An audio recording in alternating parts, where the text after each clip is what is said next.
This conference will now be recorded.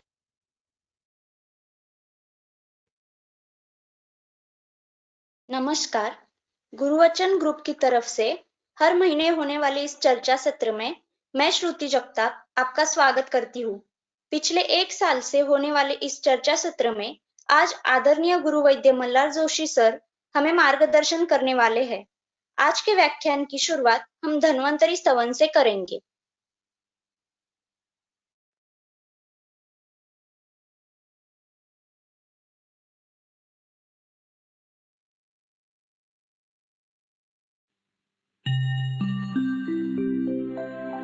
शंखं चक्रं जलौका दधतमृतघटम् चारुदोर्भिश्चतुर्भिः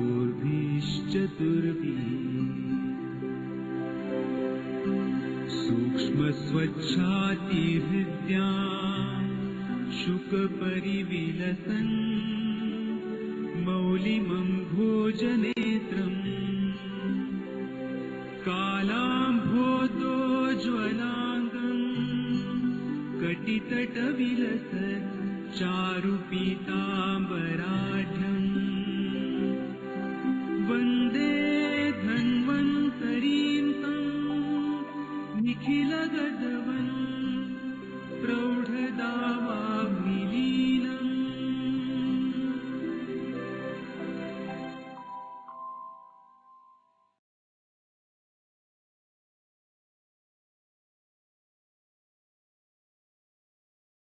आज का व्याख्यान इस व्याख्यानमाला का 14वां व्याख्यान है। इसके पहले हमने कई विषयों पर वैद्य मल्हार जोशी सर से मार्गदर्शन लिया है। उनमें यकृत विचार, यकृत उत्पत्ति, ग्रंथोक्त संदर्भ, उपयोग में लाने वाली औषधियां, उनका कार्य, इनके बारे में जानकारी प्राप्त की है। यकृत की विकृति दातार शास्त्री जी ने बताई हुई दुष्टि लक्षणें भी देखी है। फलत्रिकादि गुग्गुल इस औषधि का विस्तार से विवेचन किया है।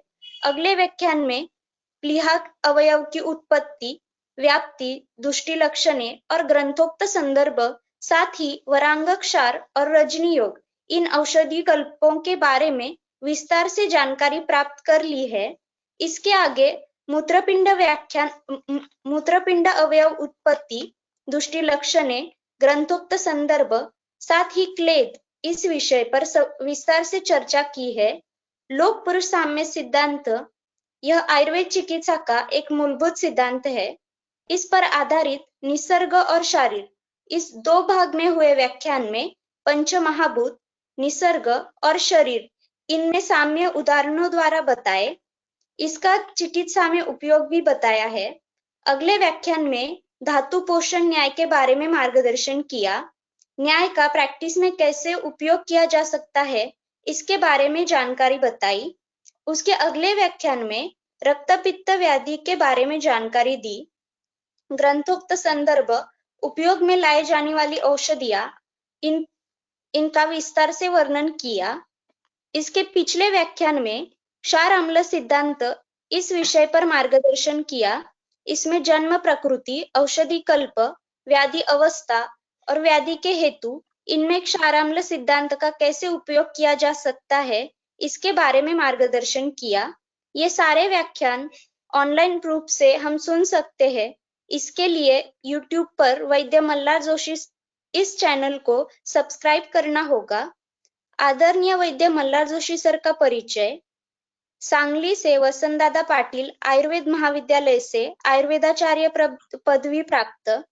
30 साल से माधवनगर और सांगली में आयुर्वेद चिकित्सक के रूप में कार्य कर रहे हैं। सारी औषधियां सर स्वयं घर पर बनाते हैं। सांगली के आवा दातार शास्त्री से गुरुकुल पद्धति से शिक्षा प्राप्त की है।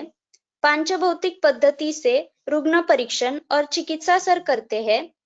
साल 2008 का वैद्य खड़ीवाले वैद्यक संशोधन संस्था पुणे से दिया जाने वाला वैद्य द शेंडे रसौषधि पुरस्कार सर ने प्राप्त किया है। रसौषधि निर्माण कार्यशाला का आयोजन सर करते हैं। कई महाविद्यालयों से विद्यार्थी सर के पास शिक्षा प्राप्त करने के लिए आते हैं और सर उनसे कोई शुल्क नहीं लेते। आयुर्वेद व्यासपीठ में कई महत्वपूर्ण पदों का कार्यभार सर ने संभाला है। साल 2000 से सांगली जिला अध्यक्ष, साल 2008 से पश्चिम महाराष्ट्र विभाग अध्यक्ष और अभी सर केंद्रीय कार्यकारिणी का सह कार्यवाहक इस रूप में कार्यरत है। पिछले 30 सालों से पांचभौतिक पद्धति से औषधि निर्माण करके उनका रुग्णों में चिकित्सा में उपयोग कर रहे हैं। उनके बेटे श्री शतानंद जोशी, इनकी मदद से सर ने भेषजम आयुर्वेद इस फार्मेसी के माध्यम से औषधि निर्माण और वितरण इस क्षेत्र में प्रवेश किया है। श्री शतानंद जोशी ने आयुर्वेदा बी फार्मेसी की पढ़ाई जामनगर से पूरी की है। आज इस व्याख्यान के 14वें सत्र में सर हमें कास प्रयुक्त औषधि का कार्मुकत्व इस विषय पर मार्गदर्शन करने वाले हैं। मैं सर से निवेदन करती हूँ कि वे हमें मार्गदर्शन करें। हेलो, हाँ नमस्कार। हेलो, कुणाला किसी को कुछ पूछना है क्या? नहीं, ठीक है। सभी को मेरा नमस्कार। इस 14वीं आवाज सुनाई दे रहा है? हो सर। ओके, ठीक है। इस लेक्चर की 14वीं कड़ी में आप सभी का स्वागत है। वैसे तो धन्वंतरी स्तवन हो चुका है, लेकिन हम कौन से भी कृति करते हुए हमारे दैवत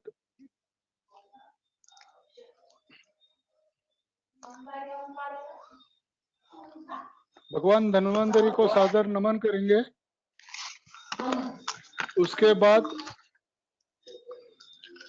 आज आजादी के 75 साल की आप सभी को शुभकामनाएं देते हुए, आज शहीद भगत सिंह जी का जन्मदिन है, उनको भी नमन करते हुए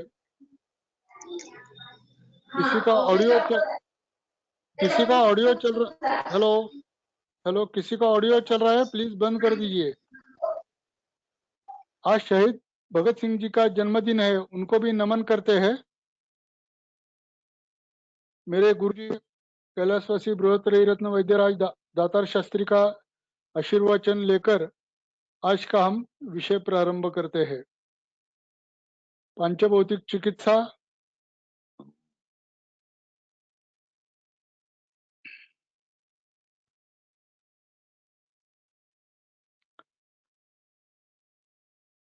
हम जब भी आयुर्वेद के बारे में या हमारे शास्त्र के बारे में विचार करना शुरू कर देते हैं, तो सबसे पहले मैंने हर लेक्चर से पहले ये बात कही है, कृण्वन्तो विश्वम स्वस्थम, पूरे विश्व को स्वस्थ करने की हमने प्रतिज्ञा ली है। और उसी के चलते हम ये सब अध्ययन, ग्रंथों का वाचन, ग्रंथों से जो भी गहन तत्व दिए उनका समझ लेना और हमारे प्रैक्टिस में कैसे कैसे आगे बढ़ना है, ये सब सीखने की चेष्टा कर रहे हैं। इसी के चलते आयुर्वेद व्यासपीठ करके हम जो मेरा परिचय करते हुए जो बात बताई गई, निरंतर हम 23 साल से काम कर रहे हैं आयुर्वेद व्यासपीठ के माध्यम से। उसमें हर साल हम आयुर्वेद दैनंदिनी एक प्रकाशित करते रहते हैं। उसमें पूरे महाराष्ट्र, पूरे भारत तथा अब्रॉड से भी 4000 वैद्यों का नाम, पूरा पता, ऐसी एक दीर्घ सूची रहती है। हर साल एक अलग अलग विषय लेकर उसमें तज्ञ वैद्यों के कुछ लेक्चर्स के जैसे कुछ उन्होंने लिखे हुए वचन रहते हैं। तड़ टीप करके हम बोलते हैं, हर एक पेज के नीचे हमारे प्रैक्टिस में प्रयुक्त हो सके ऐसे छोटे छोटे नुस्खे भी लिखे हुए रहते हैं। हर दैनंदिनी का एक अलग सब्जेक्ट रहता है, कभी प्रमेह रहता है, कभी अमवात रहता है, संधिवात रहता है, वैसे ही इस साल की यानी 22 साल की जो दैनंदिनी है उसका हमने अभी ये जो कोटा चल रहा है उसमें लाभदायक हो सके ऐसा व्याधि क्षमत्व ये सब्जेक्ट सामने रखकर ये 22 साल की दैनंदिनी हम बना रहे हैं। इसके बारे में हमारे पूरे 7 ग्रुप गुरुवचन के जो भी है उसमें मैंने उसकी सब जानकारी आपके सामने रखी है। हमारा यानी आयुर्वेद व्यासपीठ का दूसरा एक पहलू ऐसा है कि धन्वंतरी व्याख्यान माला। हम तो आप इतने बड़ी मात्रा में इस लेक्चर में आते हैं तो इस लेक्चर का आपको जो लाभ मिल रहा है, आपको जो मुझसे आप सीख रहे हैं ऐसा मैं नहीं बोल रहा हूँ, आपके साथ मैं भी स्टडी करता हूँ, उसके मुझे जो समझ में आया है वो आपके सामने रखने की चेष्टा सिर्फ मैं करता हूँ। इससे हम जो समझ रहे हैं वो उसका हमें गुणवंतो विश्वम स्वस्थम इस माध्यम इस प्रतिज्ञा जैसे पूरे समाज को इसका लाभ मिल जाए, इसलिए आयुर्वेद व्यासपीठ की तरफ से हम ये धन्वंतरी व्याख्यान माला हर धन्वंतरी जयंती को यानी दीपावली के पहले आयोजित करते हैं। एक एक साल में तो हमने 600-700 तक ये व्याख्यान पूरे महाराष्ट्र में, अब्रॉड में भी, पिछले साल मेरे एक स्टूडेंट ने ब्राजील में भी इसका आयोजन किया था, ऐसे यूके में भी होता है, अन्यत्र भी बहुत सारे ठिकानों पे होता है। आज अभी तक तो 106 वैद्यगण 107 108 ऐसे वैद्यगण इस लेक्चर में जुड़े हुए हैं। मेरे आप सबसे विनती है, जो भी आपका अनुभव है, जो भी आपका प्रैक्टिस में समाज के लिए देने लायक जो भी आपकी चीज है आपके पास है, वो इस धन्वंतरी व्याख्यान माला के जरिए आप पूरे समाज को दे दो। इसके लिए हमने बहुत सारी तैयारी भी कर रखी है। धन्वंतरी जयंती 2021 का राष्ट्रीय आयुर्वेद दिन अभी इसको माना जाता है। ये हम 2-3 प्रकार से दे सकते हैं, एक्चुअल भी दे सकते हैं, वर्चुअल लेक्चर की सीरीज भी आप रख सकते हैं। एक ही दिन में पूरे देने हैं ऐसे भी नहीं है, इसका ड्यूरेशन कम से कम 1 महीना रहता है। इस साल तो हमने 31 अक्टूबर से 5 दिसंबर तक इतना बहुत बड़ा ड्यूरेशन भी आपको दे दिया है। सब्जेक्ट है आयुर्वेद अपनाइए, व्याधि क्षमत्व बढ़ाइए, इम्यूनिटी विथ आयुर्वेद। इसकी आपको प्रिपेयर्ड पीपीटी प्रोवाइड कर जाएगी, दे दी जाएगी, जिसी के चलते आपको कुछ अलग से पीपीटी बनाने की जरूरत नहीं पड़ेगी। सिर्फ आप आपके घर के पास रहने वाले जो भी आपका पेशेंट का ग्रुप है उसमें, यदि कोई अपार्टमेंट है उसमें, स्कूल है, कुछ बड़े सरकारी ऑफिसर्स उनके ऑफिसेस में जाकर, ऐसे कहीं भी जाकर इसका प्रचार प्रसार कर सकते हैं। आप में से जो भी ये लेक्चर देना चाहता है उसको मैं और वैद्य रवि भंडारी इन दोनों के कांटेक्ट नंबर आपके सामने रखे हुए हैं, इनसे आप पूरी जानकारी ले सकते हैं। वरना आप आयुर्वेद व्यासपीठ ये जो हमारी वेबसाइट है उसके ऊपर भी इसकी पूरी जानकारी आपको मिल जाएगी।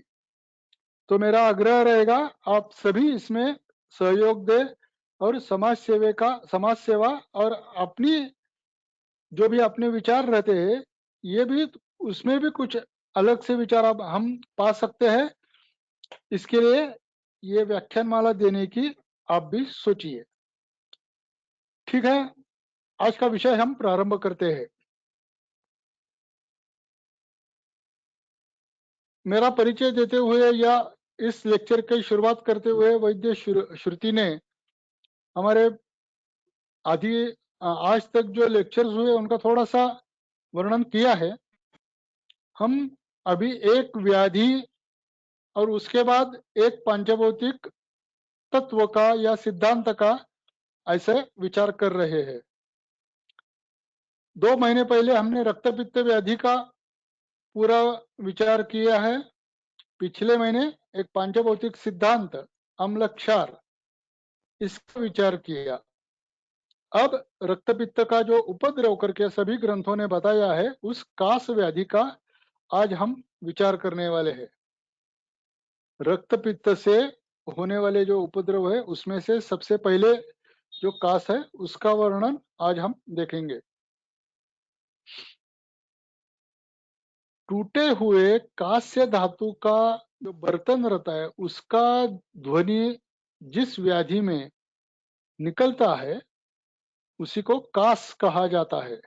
कसनात कासोच्यते। अन्यत्र उसका वर्णन करते हुए ग्रंथों ने भिन्न कांस्योपमत ध्वनि ही ऐसा भी वर्णन किया है। यानी हम ये कास व्याधि का वर्णन रुग्ण कैसी आवाज हमारे सामने यानी श्रवण परीक्षा से भी कर सकते हैं। अभी मैं जो भी बातें बताऊंगा वो सब धीरे धीरे पांचभौतिक की ओर चलती जाएगी।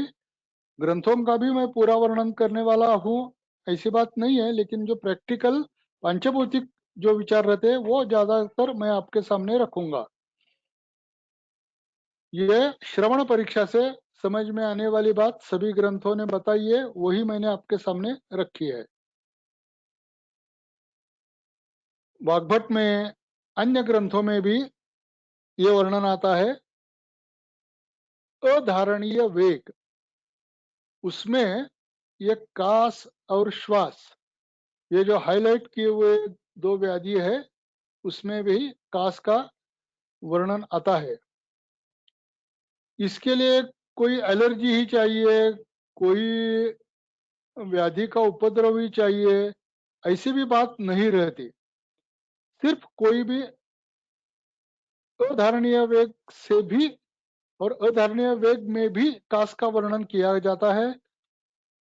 कास यदि हो सके तो जहां भी खांसी आ जाए वहीं हमें उसको निकाल देनी चाहिए। यदि उसका हमने धारण किया, बोलते बोलते थोड़ी सी गलती हो गई, माफ कीजिए, अधारणीय वेग है, इसका धारण नहीं करना चाहिए, आगे चलते वो अन्य व्याधि का कारण भी बन सकता है। मुझे कहना था सिर्फ कास व्याधि का वर्णन अधारणीय वेगों में भी आता है। अभी कास व्याधि का अवरोध हमने यदि किया तो होने वाले अनेक जो व्याधि रहते हैं उसका वर्णन ये जो ग्रंथ में दिया है वही मैंने आपके सामने रखा है।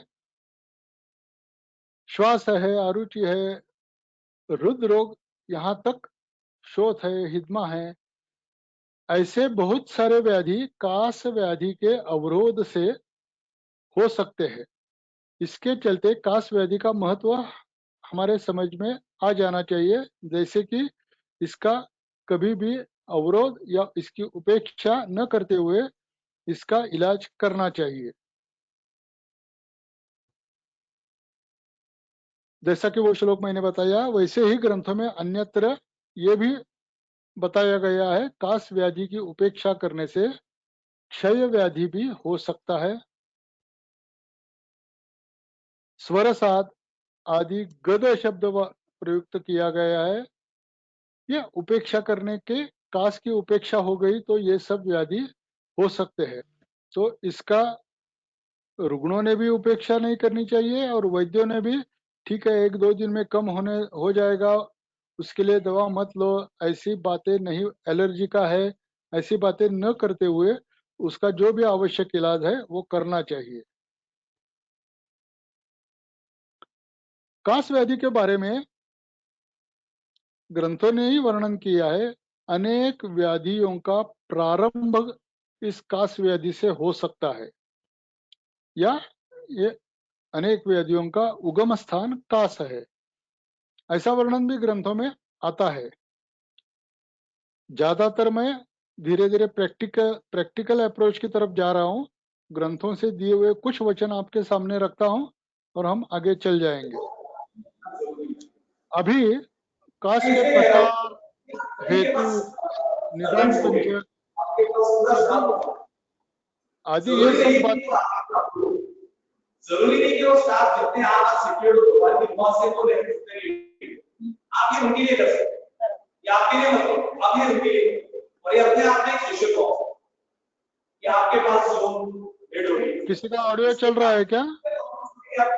परेशान हो गए वो दिन भर काम करते करते ना वो बीच में 2 बार 3 बार तो एक बार वो गाली देंगे कि भाभी मेरा ऐसा छोड़ देगा आप उनके लिए कम से कम ये इशू बहुत सीरियस है।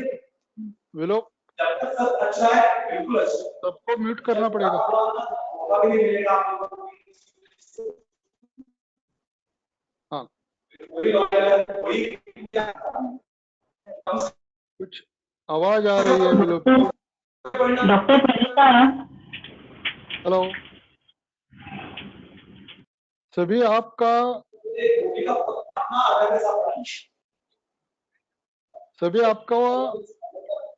वॉल्यूम बंद कीजिए।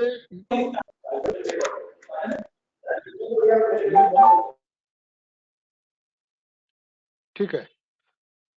कास व्याधि के प्रकार, हेतु, निदान पंचक आदि के बारे में आप सब लोग ग्रंथों में देख पाएंगे।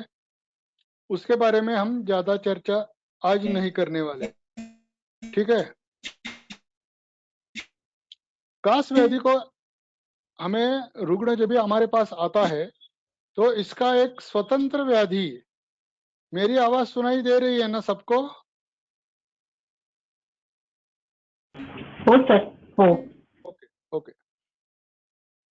एक स्वतंत्र व्याधि करके हम देख सकेंगे।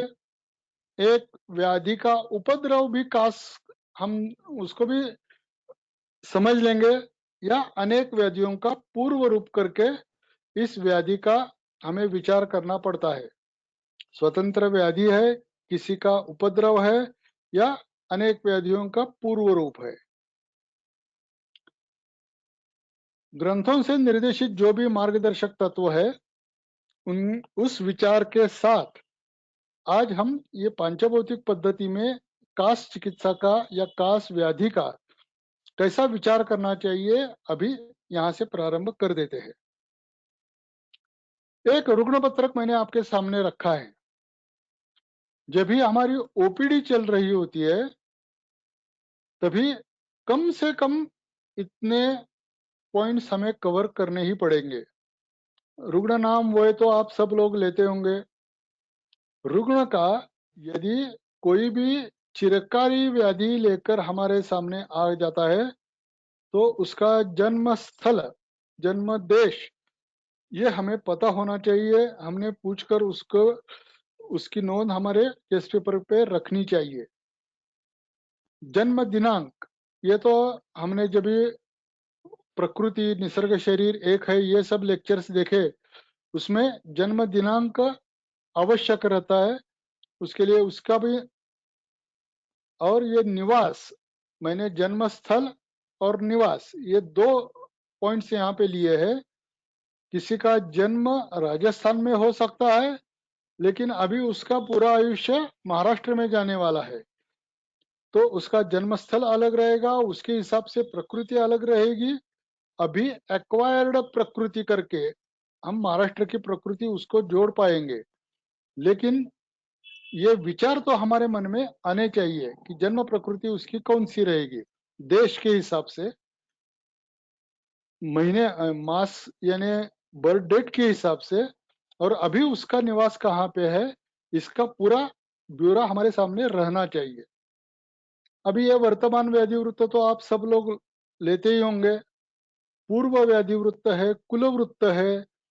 व्याधि के हिसाब से जो भी ग्रंथों ने हमें निर्देश दिए हैं, फर्स्ट ईयर सेकंड ईयर में हमने जो भी सीखा है उसके हिसाब से ये नोंद जितनी ज्यादा से ज्यादा या कम से कम जो आवश्यक है वो नोंद, उसकी चर्चा हमारे मन में आ जाए, उसका विचार हमारे मन में आ जाए, इसके लिए उसको नोट करना जरूरी रहता है।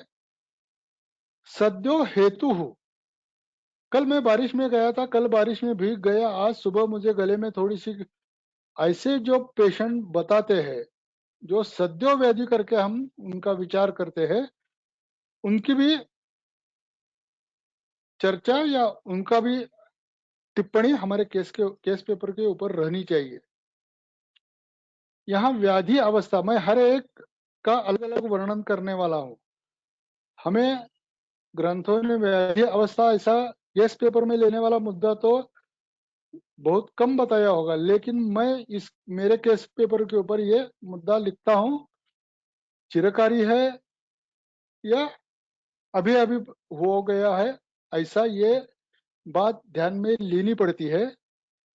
उसके बाद हमारी पांचभौतिक पद्धति से उदर परीक्षण है, नाथ परीक्षा है, ये सब होने के बाद ही संप्राप्ति मन में आने के बाद ही उसका संप्राप्ति भेद करना और व्याधि मोक्ष करने के लिए आवश्यक चिकित्सा हम दे पाएंगे। कम से कम इतने पॉइंट्स तो हमारे केस पेपर के ऊपर होने ही चाहिए। पेशेंट एडमिट होता है तो हमारा अंतर रुग्णवासी केस पेपर बहुत बड़ा रहता है, 1 पेज 2 पेज 3 पेज करके, लेकिन मिनिमम जो आवश्यक पॉइंट्स है वो मैंने आपके सामने रखे हैं। वो अवस्था, जन्मतिथि, जन्मस्थान, सद्य हेतु और एक वर्तमान व्याधि वृत्त करके जो मैंने पॉइंट बताया, उसी के चलते सद्यो व्याधि के लक्षण क्या है। इसमें जो नाड़ी परीक्षा करने वाले वैद्य रहते हैं उनकी बात ही कुछ अलग रहती है। पेशेंट हमारे ओर कैसे आ रहा है उसके दृष्टि नाड़ी से वो परीक्षा करते रहते हैं। स्पर्शन नाड़ी, प्रश्न नाड़ी आदि सभी का उसमें नाड़ी परीक्षा में वो सम्मिलित होते हैं और उसी के चलते वो नाड़ी परीक्षा एक्यूरेट करते रहते हैं। वैसे ही अभी रुग्ण के जो भी लक्षण हमें दिखते हैं, हमें स्पर्श से समझते हैं, हमारे प्रश्न से हमें समझ में आते हैं, जो भी अष्टविध परीक्षा करनी है हमें सतत रुग्ण का अध्ययन करते हुए इन सब लक्षणों के ऊपर ध्यान देना चाहिए। तभी जाकर हम जब भी रुग्ण को प्रत्यक्ष उसका परीक्षण करेंगे तभी ये बाकी सब पॉइंट्स के हिसाब से वो परीक्षण होगा और जो भी परीक्षण हम करेंगे उसका अच्छा रिजल्ट हमें मिल जाएगा। अभी वे यानी उम्र क्या है रुग्ण की, सिर्फ रुग्ण की उम्र ऐसा मैं कभी नहीं देखता। रुग्ण और व्याधि ये दोनों का, ये अभी मैंने बताया है, फिर एक बार आपके सामने रख रहा हूं। उम्र के हिसाब से रुग्ण वय भी देखना चाहिए और व्याधि का कालावधि बोलिए, व्याधि की उम्र बोलने के बजाय, लेकिन ये दोनों की तरफ हमें ध्यान देना चाहिए। उसके बाद अवस्था तथा तदनुसार संप्राप्ति, व्याधि की अवस्था क्या है, ये चिरकारी व्याधि है या अशुकारी है। चिरकारी व्याधि में भी बहुत सारे हम डिफरेंस कर सकते हैं। उसमें एक साल में, अभी मेरे पास कल ही एक पेशेंट आया था, शुष्क काश है। जब भी कोरोना का दूसरा टीका उन्होंने लगाया है उसी के दूसरे दिन से चल रहा 4 महीनों तक चल रहा शुष्क काश, अन्य कोई भी लक्षण नहीं है। सिर्फ गले में थोड़ी सी खिचखिच होती है और काश शुरू हो जाता है तो पूरी नींद खराब हो जाती है, पूरा दिन खराब हो जाता है, खांसी बंद ही नहीं होती। जब तक कुछ ना कुछ तो दवा लेना पड़ता है तभी जाकर थोड़ा सा आराम पड़ता है, थोड़ी देर बाद वो कम होता है, ऐसा ही चलता रहता है। मैं अभी बोल रहा हूँ चिरकारी व्याधि में ये जो 4 महीने हो गए हैं उस रुग्ण के इस व्याधि के साथ, तो उसके ऊपर दी गई हुई 4 महीनों तक की जो दवाइयों का असर शरीर के ऊपर रहेगा उसका भी विचार हमें करना पड़ेगा। आज मेरे पास आया है, मेरी चिकित्सा मैं करना प्रारंभ करूंगा, 1 हफ्ते में आपको गुण आ जाएगा, यह बात नहीं हो पाएगी। धीरे धीरे करके रुग्ण को पूछना चाहिए, आपने एलोपैथी दवा ली है, होम्योपैथी दवा ली है, आयुर्वेद दवा ली है, आपने कोई पंचकर्म किया है का, ये सभी बातें जानने के बाद ही हमें क्या करना है ये तय कर पाएंगे। पहले शरीर शुद्धि करते हैं, ये पंचकर्म से कीजिए या हमारे शमन चिकित्सा के द्वारा कीजिए, कैसे भी कीजिए, लेकिन शरीर शुद्धि करनी पड़ेगी, क्योंकि ये 4 महीने तो जो भी शरीर में दवाइयाँ ड्रग्स सब चले गए हैं उनको भी निकालना पड़ेगा, तभी जाकर हमारी दवा कुछ असर प्रारंभ से ही करनी शुरू कर देगी। वरना हम जो भी दवा देंगे उसका भी एक अलग सा शरीर में पड़ाव हो जाएगा, उसका भी कुछ रिजल्ट नहीं मिल पाएंगे। ऐसी बात न हो, इसके लिए थोड़ी सी शरीर शुद्धि भी हमें करनी पड़ेगी। अशुकारी के बारे में तो आप सब लोग तैयार रहते हैं, सीतोपलादी ज्येष्ठमाद आदि सभी आपके पास चूर्ण रहते हैं, उसके हिसाब से आप चिकित्सा कर सकते हैं। लेकिन चिरकाली व्याधि में ये मैंने जो अभी रुग्णों के बारे में अध्ययन किया है और उसी के चलते इसका भी प्रतिहार या शरीर से उनको बाहर निकालने की चेष्टा करनी पड़ती है, ये बात समझ में आ गई है। जन्म तिथि के बारे में हमने ये इसका भी एक पूरा आधा लेक्चर इसके ऊपर शायद दिया है। अम्ल प्रकृति है, क्षार प्रकृति है, सम प्रकृति है। रुग्ण की जन्म तिथि कौन सी है उसी के हिसाब से निसर्ग में जो भी घटना घटती हुई उस वक्त रहती है, उसी के चलते रुग्ण की प्रकृति, ग्रंथों से दी गई हुई प्रकृति तो हम लेते ही रहेंगे, लेकिन उसके साथ ये अम्ल क्षार तथा सम प्रकृति का भी विचार हम सामने रखेंगे। जन्म स्थान, उसके बारे में मैं अभी जो बात है कि अनूप प्रदेश से उसका जन्म है, जंगल प्रदेश में है या सम प्रदेश में है, और अभी वो कहाँ रह रहा है इसके बारे में ये 4-6 साल पूरा उसका नेचर ही चेंज हो गया है।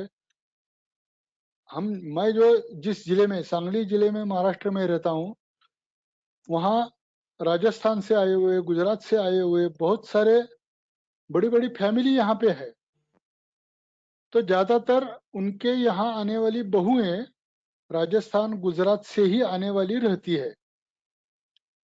वो यदि हमारे पास कोई दवा लेने के लिए आ गई तो पहले उनकी बात रहती है, मैं जब भी राजस्थान में होती हूँ तो मुझे कुछ भी तकलीफ नहीं रहती, मैं यहाँ महाराष्ट्र में आ गई हूँ, मुझे ये तकलीफ होती है। ये रुग्ण हमें बताते हैं, ग्रंथों ने तो इसका पूरा विस्तृत वर्णन किया है।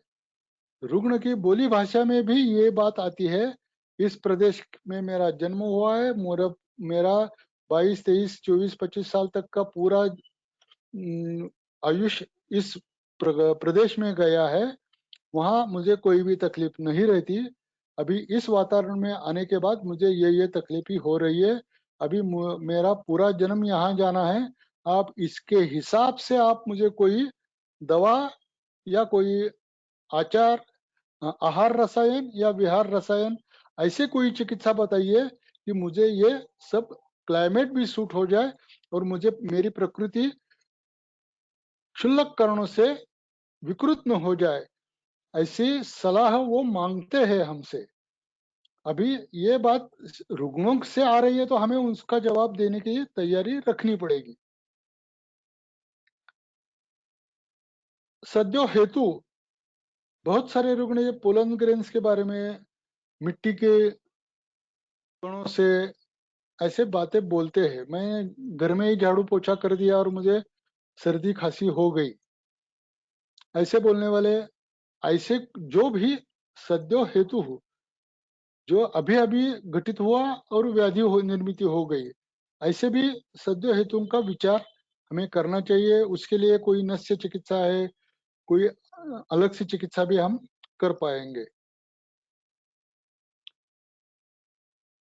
सद्यो लक्षण में कास व्याधि होते हुए भी मैं जो करता हूं वो आपके सामने रखता हूं। रुग्ण की पूरे सिर से पांव तक प्रश्न परीक्षा करता रहता हूं। 2 या 3 मिनट लगते हैं। सर में दर्द है, पित्त होता है, सीने में धड़कन है, सीने में दर्द है, पेट फुला रहता है, ऐसे जो छोटे प्रश्न होते हैं, लेकिन ये प्रश्न पूछते वक्त रुग्ण हमारा बन जाता है। रुग्णों को पूरी तसल्ली हो जाती है, हम जहां आए हैं वहां हमें अच्छी ट्रीटमेंट मिल जाएगी। सिर्फ मेरे दाहिने का नाक का दाहिने आंख का ये इलाज नहीं करेंगे। इन्होंने मेरे पूरे शरीर का विचार करके मल प्रवृत्ति, मूत्र प्रवृत्ति, स्त्रियों के बारे में मासिक प्रवृत्ति, सभी की जानकारी हमारे सामने आनी ही चाहिए। हम ये थोड़ा सा कॉम्प्लेक्स सब्जेक्ट मैं अभी आपके सामने रख रहा हूँ। पूरा शरीर का विचार करते हुए ही अच्छी चिकित्सा आपके सामने या रुग्ण को दे पाएंगे। तो रुग्ण की हमने कुछ ना कुछ तो विचारणा की है, रुग्ण को पूछा है आपके और कोई भी तकलीफ है क्या। ये सब जो बातें 2 मिनट या 3 मिनट में होती रहती है तो रुग्ण हमारे ऊपर अच्छी तरह से विश्वास रखना शुरू कर देता है। ये बात मैं करता हूँ, आपको यदि अच्छी लगी तो आप भी कर सकते हैं। अभी ये उदर परीक्षण, यकृत, प्लीहा, मूत्रपिंड स्त्री रुग्णों में गर्भाशय, इसमें हम पीडनासत्व तथा नाद परीक्षा, इसके बारे में भी हमारी बहुत चर्चा हो चुकी है। एक दो पॉइंट करके अभी मैं इसके बारे में बताऊंगा और हम आगे चलेंगे। अभी यकृत स्थानीय पीडनासत्व है। हमारे सामने जो खांसी वाला पेशेंट आ रहा है वो हमें कुछ भी बता नहीं पा रहा है। मैंने जो अभी प्रश्न परीक्षा, दर्शन परीक्षा, ये सब जो प्रश्न परीक्षा में ज्यादातर जो पूछा उसको वो हमें बताने लायक उसकी अवस्था नहीं है। बाल है, वृद्ध है, बहुत खांसी आ रही है, तो हम जो हमारी परीक्षा है उसी के हिसाब से उसकी चिकित्सा करेंगे। तो यकृत स्थानीय पीडनासत्व हमारे सामने आता है, रुग्ण को वहां पीड़ा होती है, दर्द होता है। हमने जब उदर परीक्षण शुरू किया तभी हमारे बात ये ध्यान में आ गई। धीरे से पूछेंगे या नहीं पूछेंगे, फिर भी कुछ ना कुछ तो मल प्रवृत्ति के बारे में, पित्त प्रवृत्ति के बारे में कुछ ना कुछ तो गड़बड़ इसके शरीर में है। यकृत का कुछ ना कुछ तो इलाज हमें करना पड़ेगा। यहाँ यकृत शब्द मैंने पहले ही लेक्चर में बताया है, मुख से गुद तक पूरा पचन शक्ति का जो आयाम ग्रंथों ने हमारे सामने रखा है उसका हिसाब मैं यकृत के हिसाब से बोल रहा हूँ। ठीक है, ये पीडनासत्व हमें लगा तो हमें कुछ ना कुछ तो उसकी चिकित्सा करनी चाहिए। नाद परीक्षा धीरे धीरे करके मैं हर एक व्याधि के लिए जो भी नाद परीक्षा रहती है वो आपको समझाने की चेष्टा करूंगा। यहाँ पार्थिव नाद आ गए, आकाशीय नाद आ गए, बुद्धिन्द्रिय के नाद आ गए। ये बात हमें धीरे धीरे नाद परीक्षा हर एक पेशेंट के ऊपर करते करते हुए ही समझनी चाहिए, अपनानी चाहिए। 1, 2, 3, 4 महीने हमने यदि कंटिन्यूअसली नाद परीक्षा लेते रहेंगे हम तो धीरे धीरे ये घननाद है या आकाशीय नाद है या बुद्धिन्द्रिय के नाद है, ये सभी बातें हमें ध्यान में आने लगेगी। घननाद है यानी पार्थिवता बढ़ चुकी है, पोकड़ यानी आकाशीय यानी वात आकाश का विकृति है। ये सभी बातें चिकित्सा के लिए हमें जरूरी होती है, वो हमें ध्यान में लेने ही पड़ेंगी। प्लीहा स्थानीय यानी रक्त में जो हम उष्णता बोलते हैं, रक्त का वृद्धिंगत गुण जो यकृत प्लीहानो शोणित जो करके प्लीहा के स्थान में संचित रहेगा और उसका ध्यान उसके ऊपर हमारा ध्यान कैसे जाएगा तो प्लीहा में प्लीहा स्थानीय पीडनासत्व, ये बात हमारे ध्यान में आ गई तो हम उसकी भी चिंता, उसका भी इलाज हमें करना पड़ेगा। वहीं के नाद आकाशीय घन है, आकाशीय घननाद, बुद्धि के नाद, ये सभी उसी के वहां भी हमें देखने चाहिए, उसी के चलते हमें चिकित्सा करनी है, ये बात हमें ध्यान में रखनी पड़ेगी। नाद परीक्षा के बारे में भी अभी मैंने बता दिया। मूत्रपिंड स्थानीय पीडनासत्व, इसके बारे में बहुत सारी चर्चा हमारी हो चुकी है। नाभि अधो दक्षिण बाजू में या वाम बाजू में जहां भी पीडनासत्व होगा उसी के हिसाब से विकृति, अपान वायु की विकृति तो होती है। पीडनासत्व आ गया तो अपान वायु की विकृति निश्चित है। सिर्फ दाहिनी ओर आ गया तो हमें यकृत का भी विचार करना पड़ेगा, बाई ओर आ गई तो प्लीहा का विचार भी करना पड़ेगा। ये बातें अभी मैं सिर्फ बताता जाऊंगा, आप उसके ऊपर ध्यान देकर अपने रुग्णों के ऊपर इसका प्रयोग करना शुरू करेंगे। स्त्री रुग्ण के बारे में गर्भाशय स्थानीय पीड़नासत्व है। इसी से हमें स्त्री शरीर का पूरा रस धातु से भी, यानी सप्त धातु तक का, रस से शुक्र तक का पूरा ज्ञान होना चाहिए और इसकी आदत हमें डालनी पड़ेगी स्त्रियों के बारे में। ठीक है, अभी औषधियों के बारे में हम विचार करना प्रारंभ करते हैं। अभी निदान के हिसाब से वय और अवस्था आदि देखकर, ऐसे दो प्रकार हम इसमें करते हैं। हमारा ग्रंथों के हिसाब से निदान हो चुका है, यानी इसके बारे में हमने अभी बात की है। उसके बाद पंचभौतिक निदान कैसा करना है इसके बारे में भी अभी हमने बात की है।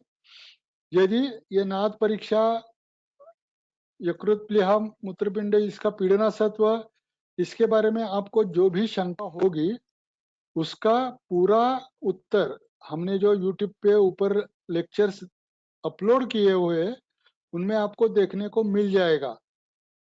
फिर भी आपको पूछना है तो इस लेक्चर के बाद आप पूछ सकते हैं, लेकिन पूछने से पहले एक बार वो सब पढ़ लीजिए, सुन लीजिए, तभी जाकर कोई भी क्वेश्चन आपको रहेगा तो पर्सनली या व्हाट्सएप पर मुझे आप पूछ सकते हैं। ठीक है, अब आगे चलते हैं।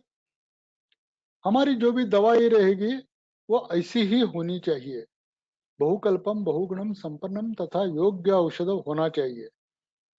इसी के चलते पंचभौतिक चिकित्सा में बहुत कम दवाइयों के साथ हम बहुत या अनेक व्याधियों की चिकित्सा अच्छी तरह से कर सकते हैं।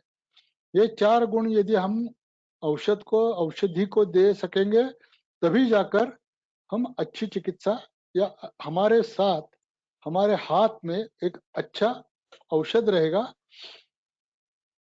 ये बात मैंने आपके सामने रखी है। अब निदान के हिसाब से हमने जो पंचभौतिक निदान किया है, यानी कि यकृत की विकृति है, प्लीहा की विकृति है, मूत्रपिंड की विकृति है, व्याधि कौन सा भी हो, मैं फिर एक बार बता रहा हूं। आज तो हम कास व्याधि के बारे में बता रहे हैं, कास व्याधि के बारे में हम चर्चा कर रहे हैं, लेकिन यदि सद्य व्याधि होगा तो उसकी चिकित्सा में अलग से बताने वाला हूं। लेकिन अभी मैंने जैसे बोला 4 महीने खांसी चल रही है, बाकी कुछ तकलीफ नहीं है, ऐसी खांसी पूरी तरह से ठीक करने के लिए हमें ये पंचभौतिक निदान का विचार करना ही पड़ता है। तो यदि यकृत स्थान में पीड़नासत्व हो तो हम फलत्रिकादि की योजना कर सकते हैं, उसकी मल प्रवृत्ति के हिसाब से। रजनी योग, वरांगक, ये दो हम प्लीहा के लिए वहां के नादुक के हिसाब से, पीड़नासत्व के हिसाब से, उनके हेतु के हिसाब से ये दवाइयां प्रयुक्त कर सकते हैं। गोक्षुरादि गुगुल मूत्रपिंड के लिए है, 4 मूत्र विशोधन, ऐसी दवा चाहिए तो हम हरड़ू भी यूज कर सकते हैं। ये 5 द्रव्य तो हमने पूरी इसकी जानकारी भी ली है। ये निदान के हिसाब से हो गए, यानी हमने जो निदान तय किया है, हमने जो पंचभौतिक निदान तय किया है, उसी के चलते ये हम दवाइयां प्रयुक्त कर सकेंगे। अभी वय और अवस्था, इसके हिसाब से यह अवस्था व्याधि की अवस्था है, प्रयुक्त हम जो भी दवाइयां कर सकेंगे उसकी शीतोपलादि, ज्येष्ठमास, चतुर्थक, लाक्षा, तालिस आदि, अविपत्तिकर, कांचनार गुगुल, ऐसे दवाइयां कास के लिए हम प्रयुक्त कर सकते हैं। इसका सब विश्लेषण मैं करने जा रहा हूं। अभी ये शीतोपलादि का विचार हम पहले करेंगे। ग्रंथों ने जो गुण दिए वो मैंने आपके सामने रखे हैं। उसमें कास है, श्वास है, क्षय है, पार्श्वशूल हर बोले है, और ये रक्ते तथा ऊर्ध्वगे, ये भी बात ग्रंथों ने बताई हुई है। शुरुआत में ग्रंथों ने बताया रक्त पित्त का उपद्रव पहले आता है, वो कास आता है, उसी कास के ऊपर चलने वाली अच्छी दवा जो हम बोलते हैं वो है सीतोपलादी चूर्ण। और रक्त पित्त में भी, ऊर्ध्व रक्त पित्त में भी इसका प्रयोग हम कर सकते हैं। ये सब वैसे ही आधार ग्रंथों ने नहीं दिए हुए होते हैं। इसका पूरा समग्र विचार करके अभी देखेंगे तो सीतोपलादी हम कहाँ से कहाँ तक प्रयुक्त कर सकते हैं, इसकी पूरी हिस्ट्री आपके सामने आ जाएगी। मंदाग्नि, अग्नि, अनेक व्याधियों का प्रारंभ अग्निमांद्य से होता है। तो अनेक विध व्याधियों का प्रारंभ हम सीतोपलादी चूर्ण प्रयुक्त करके चिकित्सा शुरू प्रारंभ कर सकते हैं। हस्त पादा दाह, ये प्रमेह का पूर्व रूप बताया है। हस्त नहीं, पाद तलदाह, ये प्रमेह का पूर्व रूप बताया है। वहां भी हम सीतोपलादी यूज कर सकते हैं। ऐसे बहुत सुप्त जो अरोचक है, काश श्वास क्षय तो है ही, लेकिन ये जो सब बाकी गुण भी दिए उनका भी विचार हमारे मन में सदोदित रहना चाहिए। एक ही दवा अनेक विध व्याधियों में हम जो प्रयुक्त करते हैं उसका कारण यहाँ इस श्लोक में हमें मिल जाता है। ऐसे हरेक ग्रंथों, हरेक औषधियों का ग्रंथों ने जो वर्णन किया है उसी का प्रयोग हमें करते रहना चाहिए और उसी प्रयोग से हमें बहुत अच्छे लाभ भी होते हैं। यह अब 32 साल से मैं देख रहा हूँ। ठीक है। अब दूसरा जो द्रव्य मैंने बोला जो स्वर्य है, अनिल आश्रजित, असृजित करके, यानी फिर रक्त पित्त के बाद जो आने वाली कास व्याधि है उसके लिए भी इसका प्रयोग कर सकते हैं। छर्दी है, क्षय है, कास की उपेक्षा से हम क्षय तक रुग्ण की व्याधि जाती है, यह हमने देखा। उसी क्षय के ऊपर प्रयुक्त होने वाला ये यष्टि मधु चूर्ण, ज्येष्ठमध चूर्ण है। ठीक है। छर्दी में भी आ सकता है। गले की जो किच बोलते हैं, स्वर्य, यानी वहां भी जो काम होना चाहिए वो भी करने वाली ये दवा है। ठीक है। अभी बाल रोग के बारे में ज्यादातर निर्देशित बहुत कम लक्षण रहते हैं, बहुत कम विचार रहते हैं, लेकिन जब भी बालकों में कास ये लक्षण आता है, बालकों में कास ये लक्षण आता है, तभी हमारे विचार थोड़े से अवगुंठित हो जाते हैं। ऐसे कभी कभी हो सकता है।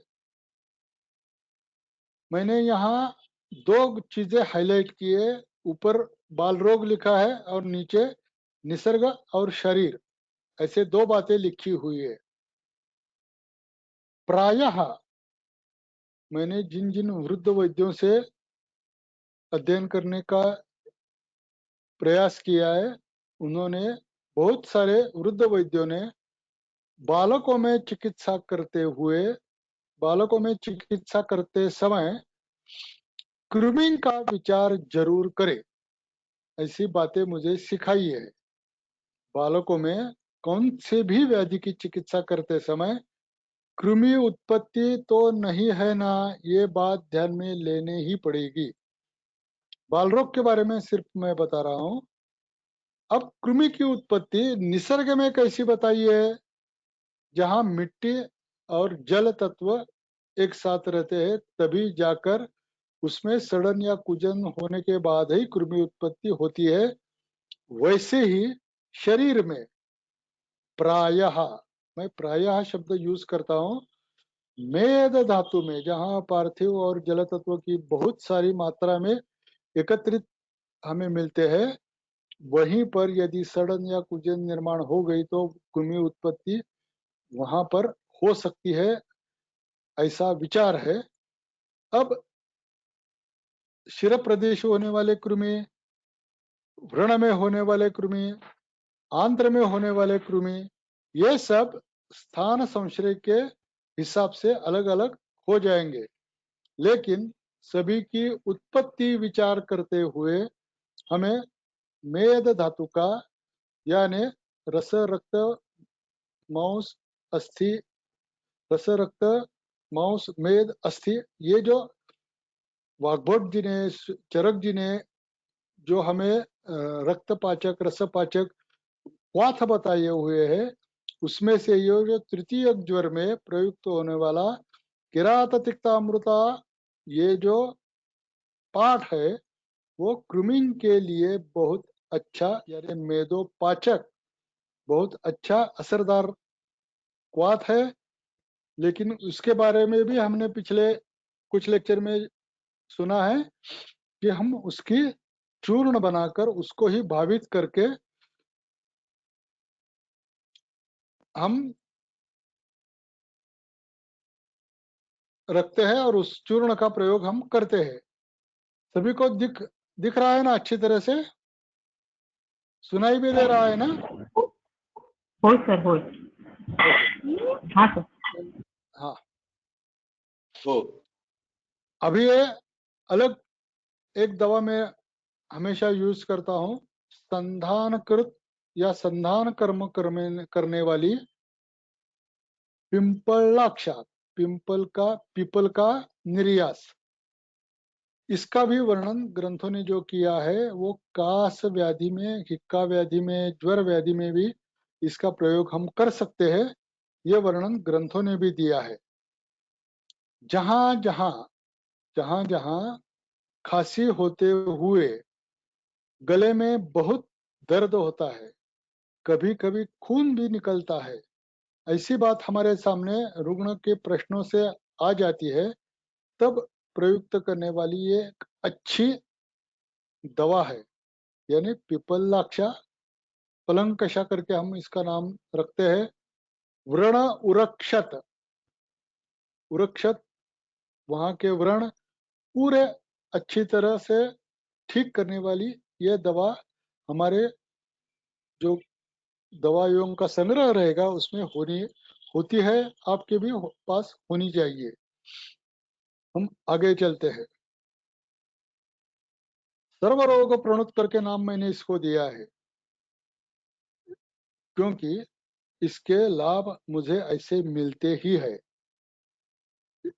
ये विकास पार्श्वशूल ग्रंथों ने इसका भी वर्णन किया है। और जो नीचे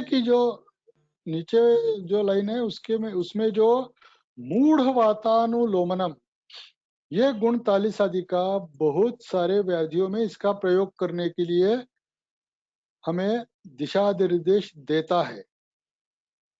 हमने शुरुआत की थी किसी भी व्याधि के अवरोध से,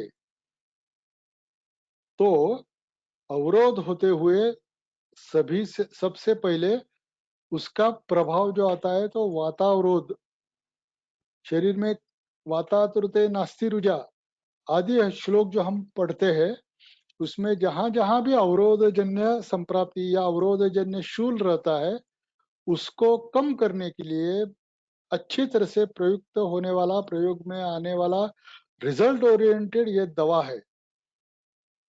मूढ़ वातानुलोमनम, जहां भी अटक गया है वहां वायु का अनुलोमन करके उसको वहां से निकालने के, वहां से दर्द कम करता है, वहां का जो अवरोध है वो कम कर देता है और रुग्णों को अच्छी तरह से लाभ मिल जाता है। इसलिए मैं अभी जो भी पेशेंट मेरे पास आते हैं उनमें जरूरत कौन सी भी इसी अवस्था से जरूरत पड़ी तो मेरा 43 आदि के ऊपर पहला हाथ जाता है, वो मैं यूज करता हूँ।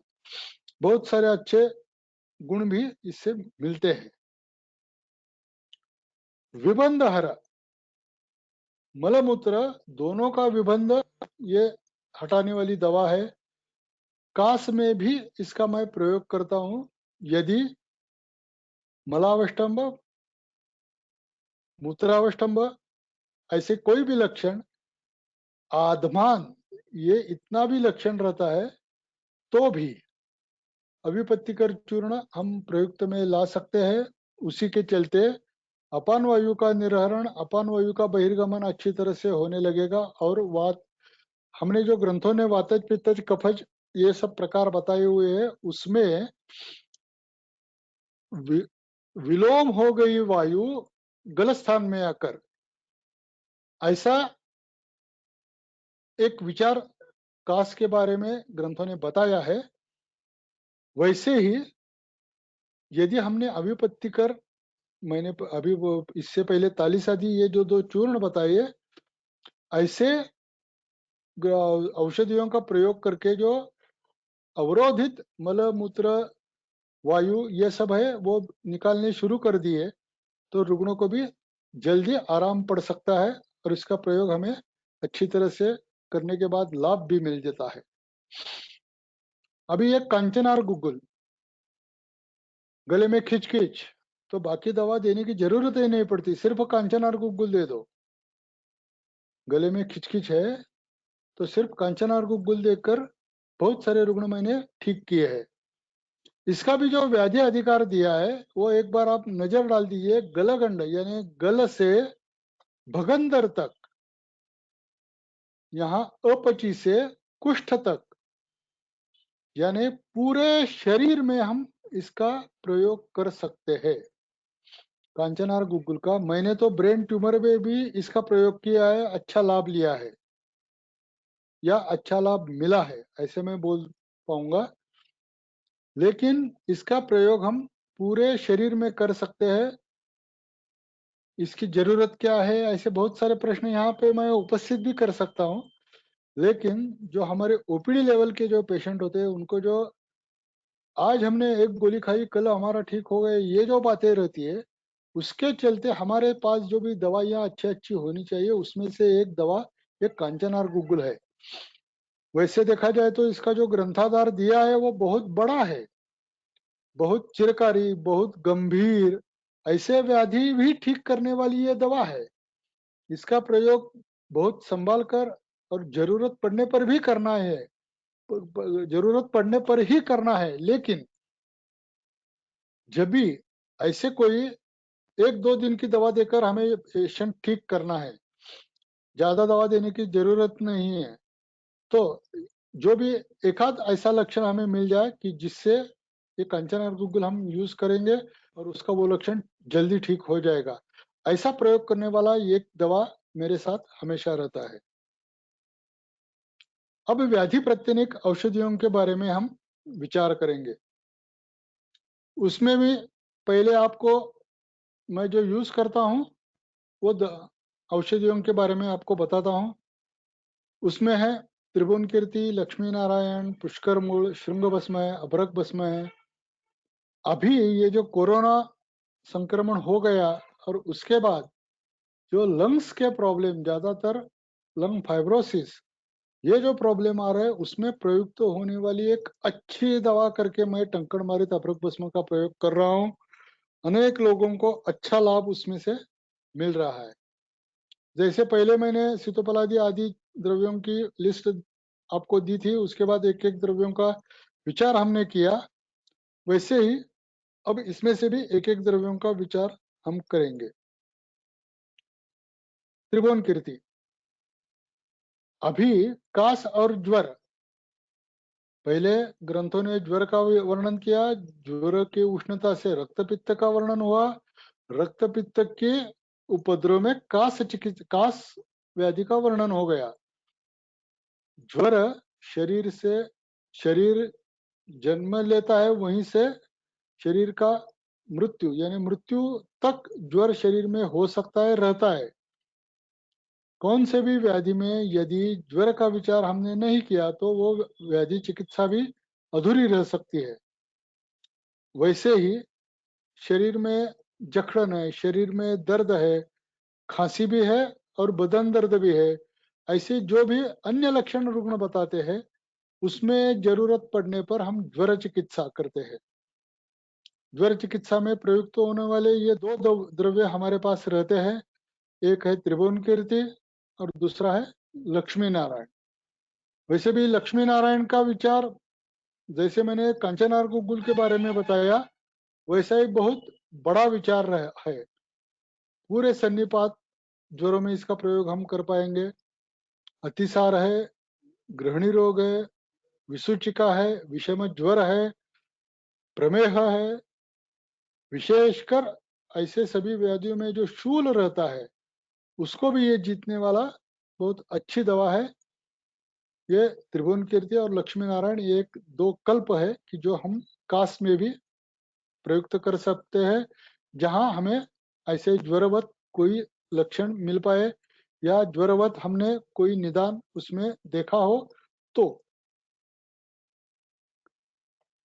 अभी एक कास चिकित्सा का एक बहुत बड़ा आधार स्तंभ करके मैंने ये गत 1.5 साल में, जहां प्लूरसी जिसको हम तत्समान पार्श्वशूल ऐसा नाम देते हैं, यानी पार्श्वशूल यानी प्लूरसी ऐसा मैं नहीं बोल रहा हूँ, तत्समान करके बोल रहा हूँ।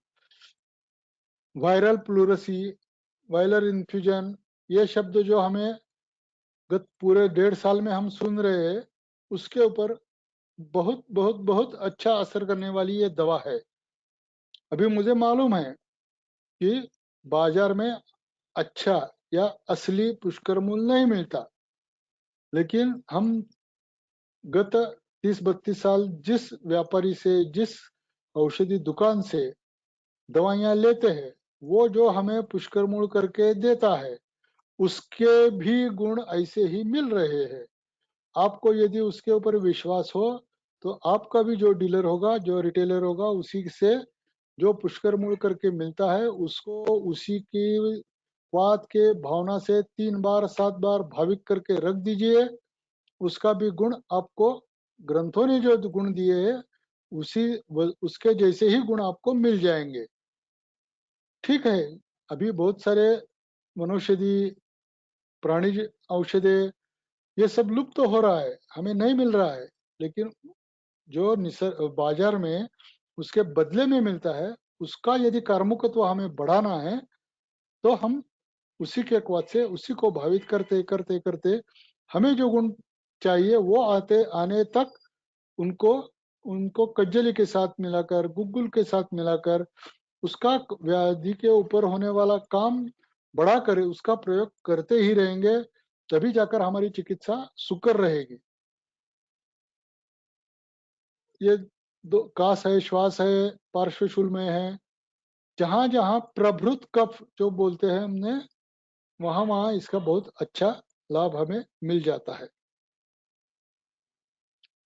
श्रृंग भस्म और एक बैन्ड, सरकार के हिसाब से बैन्ड दवा है, लेकिन जिनके घरों में पीढ़ीजात वैद्य की चलती है, उनमें हमें ये श्रृंग भस्म मिल सकता है।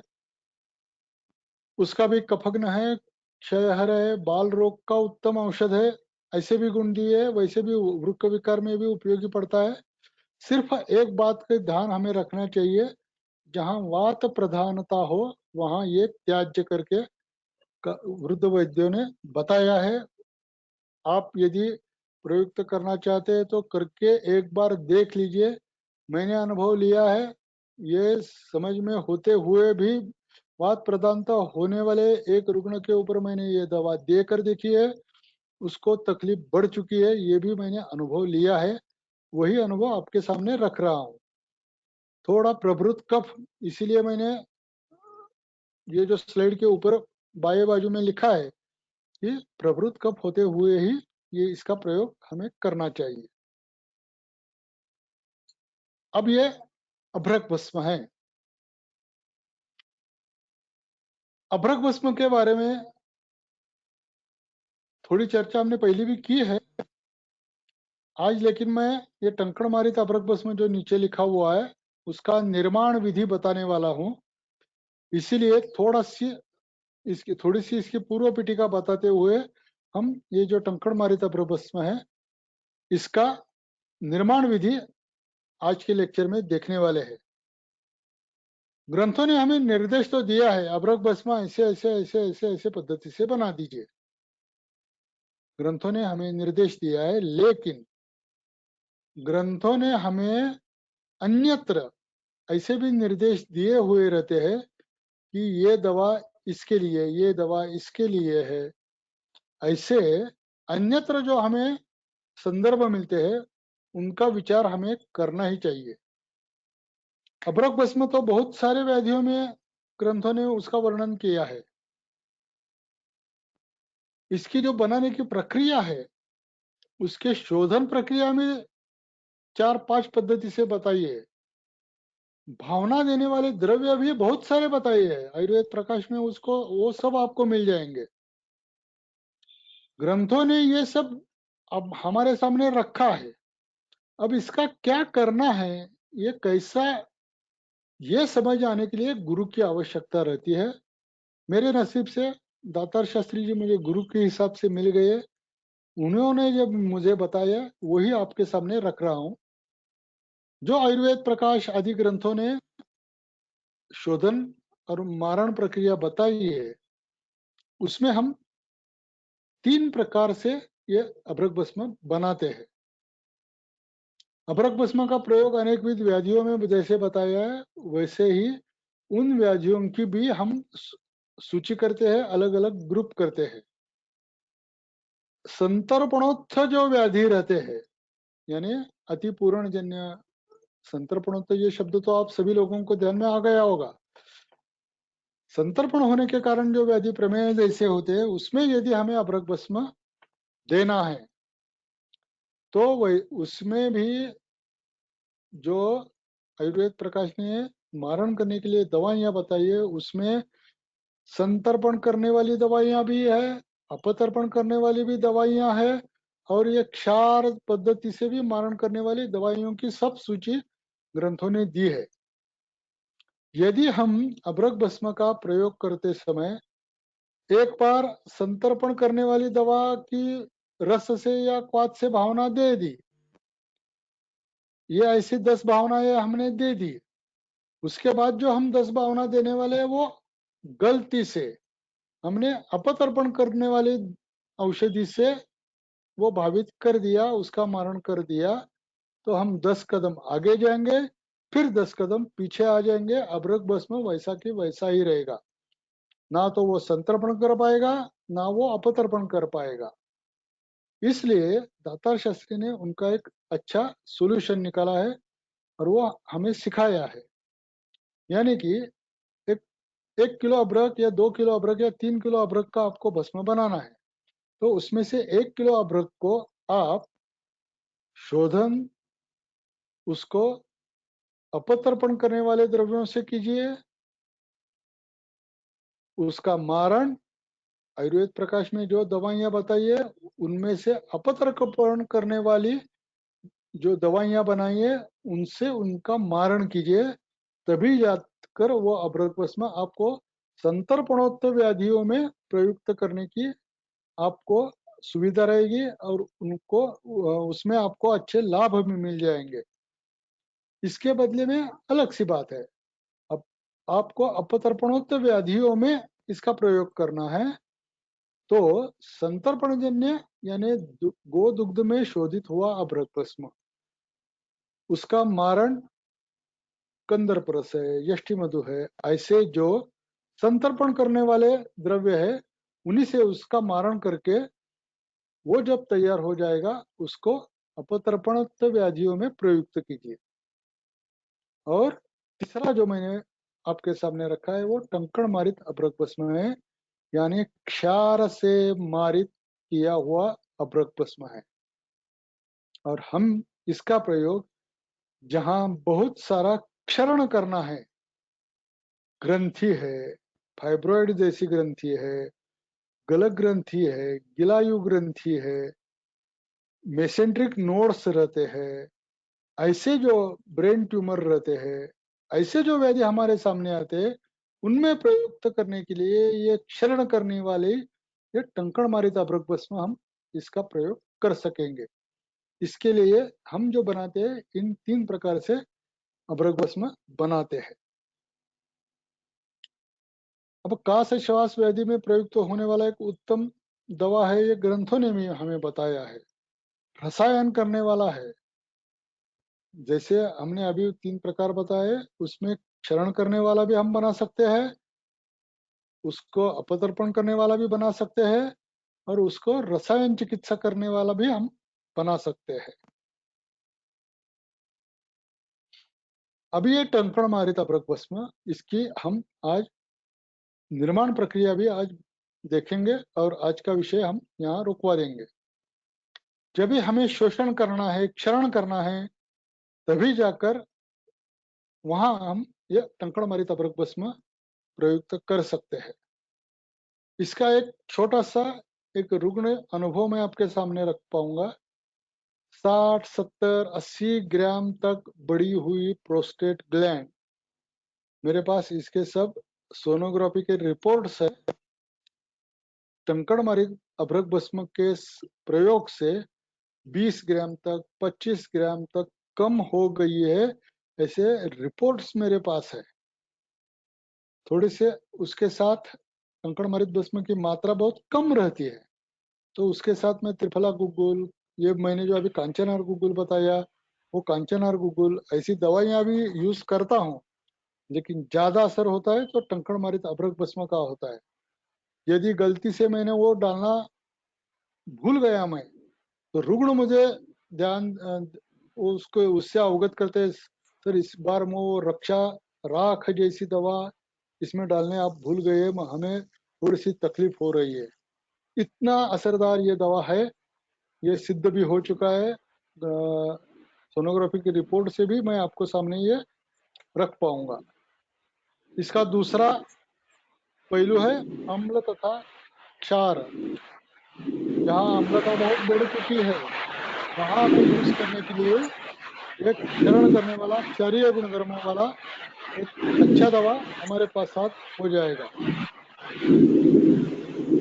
किसी का ऑडियो चल रहा है, जरा बंद कीजिए। अभी ये जो पोस्ट कोविड लंग फाइब्रोसिस, ये जो बहुत सारे लोगों को तकलीफ देने वाला व्याधि सामने आ रहा है, उसमें भी मैंने बहुत अच्छे रिजल्ट्स ये टंकणमरित अभ्रक भस्म के साथ ले लिए हैं। बहुत सारे रुग्णों को इसका लाभ भी हो चुका है। ये इसीलिए ये टंकणमरित अभ्रक भस्म का हमारे साथ होना, हमारे पास होना, ये बहुत आवश्यक है। एक विशेष औषधि, अभी हम यहाँ जो दवाइयों के बारे में हमने विचार किया था वो यहाँ समाप्त कर रहे हैं, लेकिन एक विशेष औषधि करके एक औषध मैंने आपके सामने रखा है। प्रूनस पुड्डम करके लैटिन नेम होने वाला पद्म काष्ठ, इसका चूर्ण मैं बहुत सारे कास व्याधियों में, जहां जहां ये जो ऊपर मैंने पार्थिवता ये जो शब्द लिखा है, इसका प्रयोग करना होता है, वहां वहां मैं पद्मकाष्ठ चूर्ण यानी कि शुष्क कास, ये जो हमें तकलीफ देने वाली जो व्याधि है उसमें प्रयुक्त होने वाला ये बहुत अच्छा और असरदार ये दवा है। इसमें उसकी जो त्वक रहती है उसमें हाइड्रोसाइनिक एसिड रहता है, वो शरीर को, आंत्र को बहुत तुष्टि पहुंचा सकता है, दोष वहां निर्माण कर सकता है। इसीलिए हमने जो भी पद्मकाष्ठ के बाजार से हम पद्मकाष्ठ लाते हैं तो उसके ऊपर से स्किन यानी त्वक निकाल कर उसका चूर्ण करना पड़ता है, तभी जाकर वो असरदार होता है। यदि हमने त्वचा के साथ उसका चूर्ण बनाया तो इसके विपरीत परिणाम भी दिख पड़ते हैं। ठीक है, तो मार्केट में जो मिलता है वो लकड़ियां पद्मकाष्ठ की लानी है, उसका ऊपर से वो स्किन निकालनी है और बाद में ही उसका चूर्ण बनाकर यूज करना है। वैसे तो ग्रंथों ने इसके विसर्पदाह, विस्फोटक, कुष्ठ आदि त्वचा विकार है, कफ में, रक्त पित्त में, और एक अलग सा गर्भ संस्थापनम वृक्षम ऐसा भी गुण दिया है। वमी यानी व्रण है, तृषा है, प्रणोद आदि ग्रंथों ने ये सब इसके गुण दिए हैं, लेकिन मैं तो बता रहा हूं ये कास में युक्त होता है। शुष्क कास, ये जो कठिन व्याधि सामने आ रही है उसमें हमने जो वातज, पित्तज, कफज आदि प्रकार देखे, उसमें से वात वृद्धि ज्यादातर रहती है। शुष्कता ये वात का ही लक्षण है, आकाश का ही लक्षण है। ये आकाश वायु को रोक देने वाली पार्थिवता ही रहती है। मैं जरा धीरे से फिर एक बार बताता हूँ। वायु और आकाश को शरीर में, निसर्ग में भी हम ये देख पाएंगे, लेकिन निसर्ग में जो वायु का और आकाश का प्रकोप इतना रहता है, तो हम कभी समुद्र के पास जाएंगे तो देखेंगे अभी यहाँ एक रेत की बहुत सारी रेत जमा हो जाती है, उसकी टेकड़ी हम जो बोलते हैं मराठी में, वैसा बहुत सारा ऊंची तक ऊंच जाने वाला ऐसा पत्थर जैसा मोटा बालू का ढीक जम जाता है।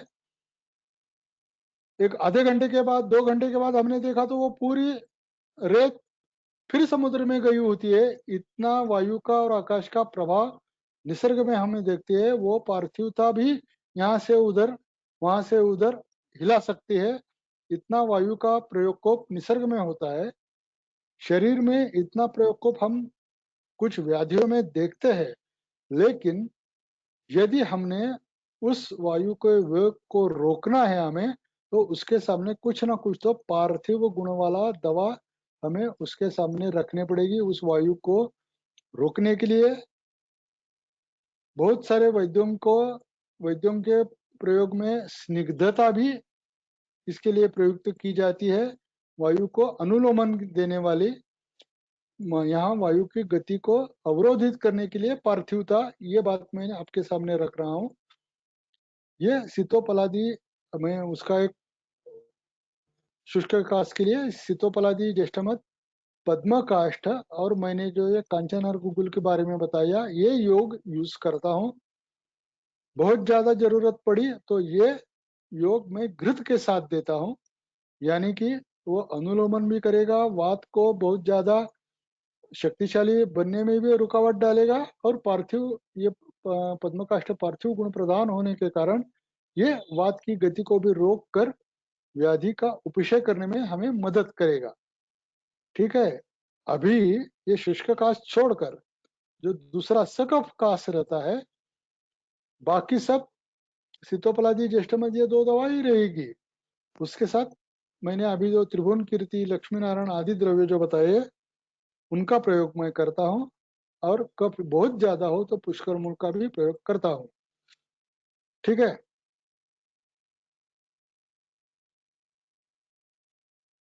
बृहत्रयी में उल्लेखित व्याधि प्रत्यनिक कल्प, बृहत्रयी में उल्लेखित, मैंने पहले आपके सामने ये स्लाइड रखी, एक बार पढ़ा, फिर एक बार पढ़ता हूँ। बृहत्रयी में ही उल्लेखित व्याधि प्रत्यनिक कल्प सिर्फ उसको पांचभौतिक चिकित्सा के जो मूल सूत्र है, पांचभौतिक चिकित्सा के जो मूल सूत्र है, उनको साथ जोड़कर मैंने कुछ दवाइयां बनाई हैं और मेरे प्रयोग में है। उसमें आने वाला एक अंतिम योग है, वो कासार योग है। इसके बारे में हमने पिछले लेक्चर में चर्चा की है। इसका उल्लेख करता हूँ, इसका पाठ आपके सामने रखता हूँ। हरित की सुंठ मुस्ता सब प्रमाण में है। अनुपान गुड़ है। पाचन करने के लिए क्षार धर्मी ये औषध है।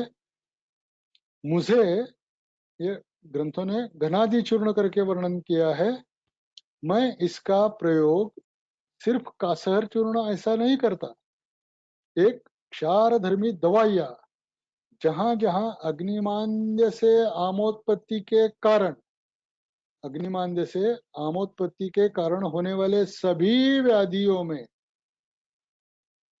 और व्यसनाधीनता के बारे में, शरीर में बढ़ी हुई अम्लता के कारण होने वाले सभी व्याधियों में इसका एक स्वतंत्र औषधि करके, इसका एक अनुपान जैसा जैसे भी हो इसका मैं प्रयोग करता रहता हूँ। उसी के चलते यहाँ आमवात भी ठीक होने लगता है, वहाँ लिवर सिरोसिस भी ठीक होने लगता है। यदि बहुत सारे मद्यपियों के कारण कुछ ब्लड प्रेशर बहुत सारा बढ़ चुका है व्यसनाधीनता के कारण, वो भी कम होते हुए दिखाई देता है। ऐसे बहुविध बहुकल्पम करके भी ये दवा देखी जाए तो सुरवारी हरड़ा है, सौंठ है और मुस्ता है, 3 ही दवाइयां हैं। लेकिन जो पांचभौतिक मूल तत्व है उसमें ये इसका क्षार गुण धर्म हमें दिखाई देता है। और जहाँ जहाँ शरीर में अम्लता बढ़ी हुई होती है, वहां वहां हमें इसका प्रयोग करके अच्छे लाभ मिल जाते हैं।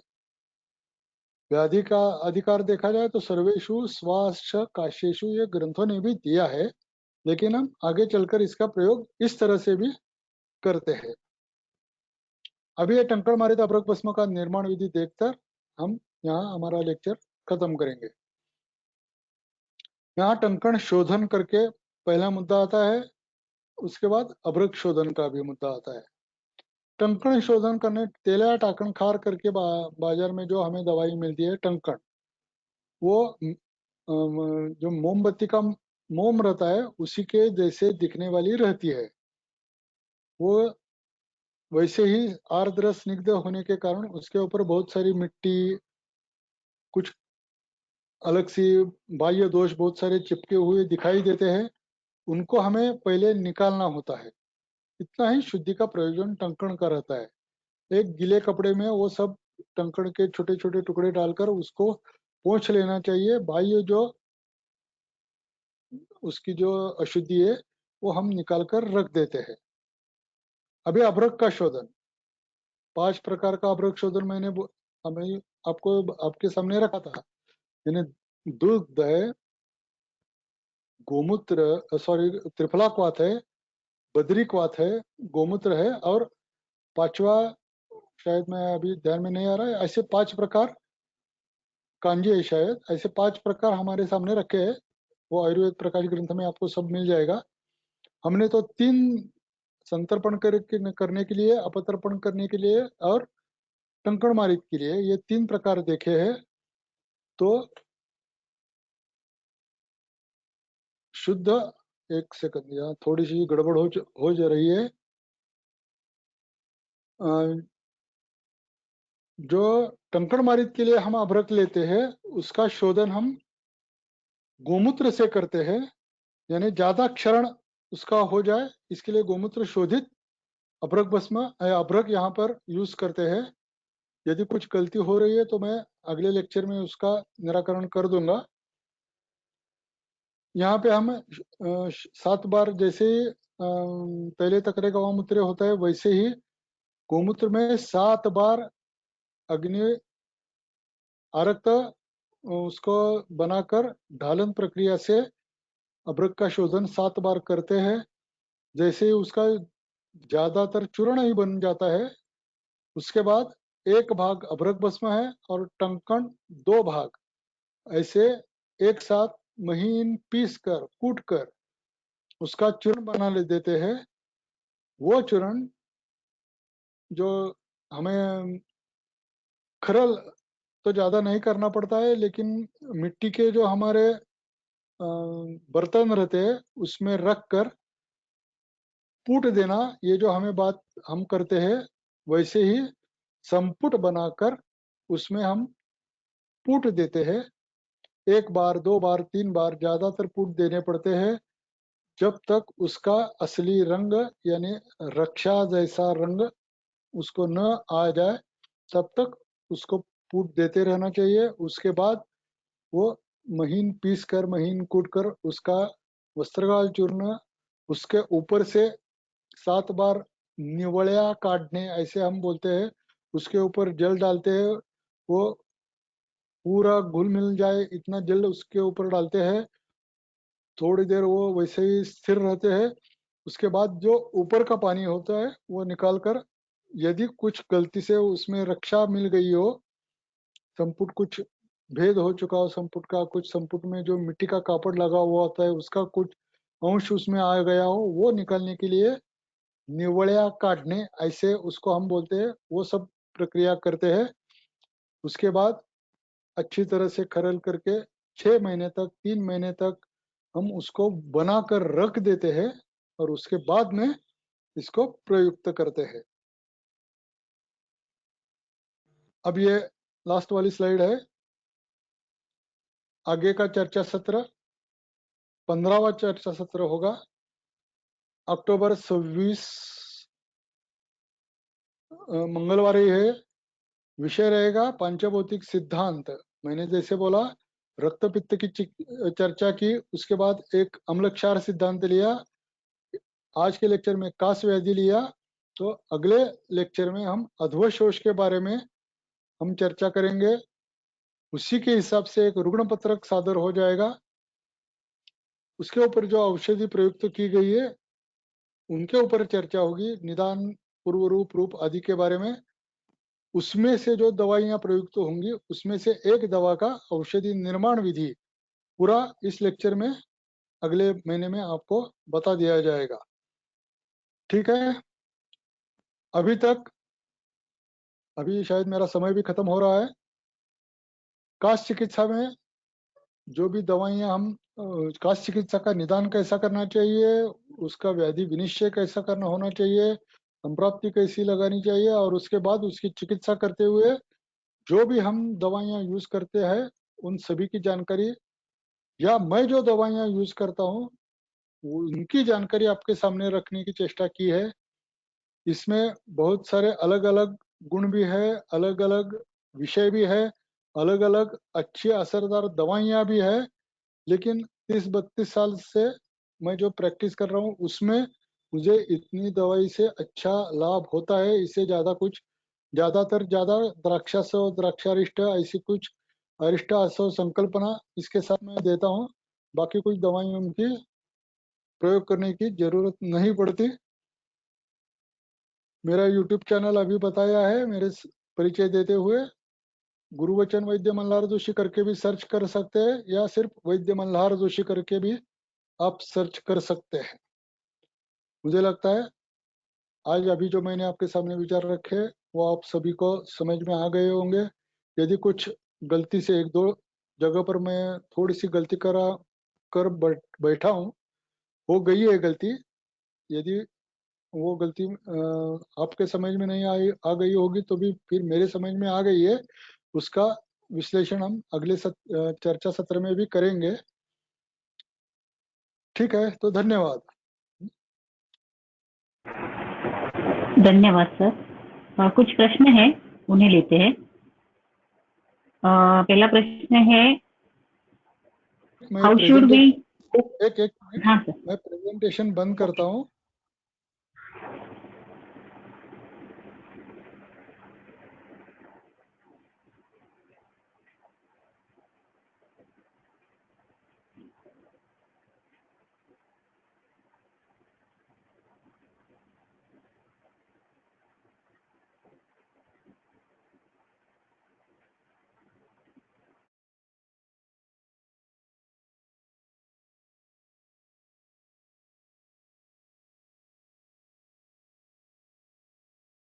प्रेजेंटेशन क्लोज नहीं हो रहा है, प्रश्न हाँ पूछो। सर। एलर्जिक ब्रोंकाइटिस में पांचभौतिक विचार कैसे करना है? हाँ, थोड़ा सा एलर्जिक ब्रोंकाइटिस का विचार हम पहले आयुर्वेद के हिसाब से करना पड़ेगा।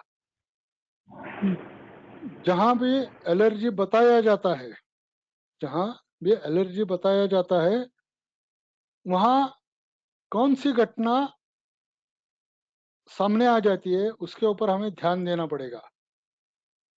अभी मैंने जो काश चिकित्सा बताई है वो ग्रंथों के हिसाब से और पंचभौतिक हिसाब से ही बताई है। एलर्जिक भी हो या किसी बहुत बड़े कारण की वजह से हो, फिर भी हमने जब उदर परीक्षण हम करते हैं उसमें हमें जो भी संकेत मिलते हैं उसी के चलते हमें चिकित्सा करनी पड़ेगी। ठीक है, यदि हमने उसमें यकृत का, प्लीहा का, मूत्रपिंड का ऐसा कौन सा भी दोष हमें सामने आ जाता है तो उसी की चर्चा पहले हमें करनी पड़ेगी, चिकित्सा पहले हमें करनी पड़ेगी, तभी जाकर वो एलर्जिक ब्रोंकाइटिस हो, एलर्जिक कौन सा भी व्याधि हो, उसकी चिकित्सा हम अच्छी तरह से कर पाएंगे। एलर्जिक ब्रोंकाइटिस से करके हमने सिर्फ ये लंग्स या गले की या लंग्स की सिर्फ चिकित्सा करना शुरुआत किया तो हम जरूर गलती कर बैठते हैं। जैसे नाड़ी वैद्य बाकी शरीर की चर्चा चिकित्सा करते हैं वैसे ही हमें यकृत, प्लीहा, मूत्रपिंड इन सब बातों का पूरा विचार करने के बाद ही उसकी चिकित्सा करनी पड़ेगी, तभी जाकर कुछ ना कुछ तो लाभ हो जाएगा। ठीक है। हाँ सर। नेक्स्ट क्वेश्चन है सर, सीतोपलादी चूर्ण जो बाजार में मिलता है उसका उसकी परीक्षा कैसे करें? अच्छा है कैसे पता चलेगा? हाँ, हम्म, उसका उत्तर भी मैं जरा अलग तरीके से देता हूँ। सीतोपलादी चूर्ण में है क्या कि जो हमें बाजार से लेना पड़ेगा? मेरा सवाल सीधा है।